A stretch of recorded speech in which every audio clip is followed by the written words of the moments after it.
இருக்கிற கோபிச்செட்டிப்பாளையத்தில் வாழுகிற மக்களுக்கு தெரியும். பல்வேறு இடங்களிலே பேருந்துகள் வாகனம் மூலமாகத்தான் இங்கே வரப்பட்டிருக்கிறது. நான் இங்கே சென்றபோது நீங்கள் பார்த்திருக்கக்கூடும். 2 இடங்களிலே வந்த கூட்டங்கள் எவ்வளவு என்பதை நீங்கள் அறிவீர்கள். ஆகவே இதற்கெல்லாம் கருத்து சொல்வது என்பது இயலாத சூழ்நிலை.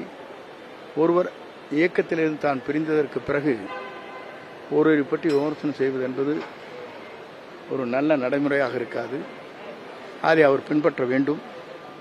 ஏனென்று சொன்னால் எல்லோரையும் ஒருங்கிணைக்க வேண்டும் என்பதற்கு தான் நான் பேசினேனே தவிர இல்லை என்றால் பேசுவதற்கு வாய்ப்பில்லை. 2 ஆண்டு காலத்தில் ஒரு நாளாவது ஓபிஎஸோட டிடிவியோட நான் பேசியிருக்கிறேன் என்று சொல்ல முடியாது. 5ஆம் தேதிக்கு பிறகுதான் அவரிடத்தில் தொடர்பு வைத்து பேசினேனே தவிர வேறொன்றுமில்லை. வேண்டுமென்றே ஒரு குற்றச்சாட்டை சொல்லி என்னை வெளியே அனுப்ப வேண்டும் என்று நீண்ட நாள் அவருடைய ஆசை. அந்த கனவு நிறைவேறியிருக்கிறது.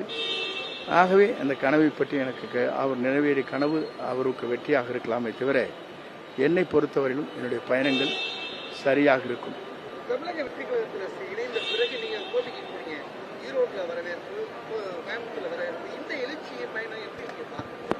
இந்த எழுச்சியை பொறுத்தவரையிலும்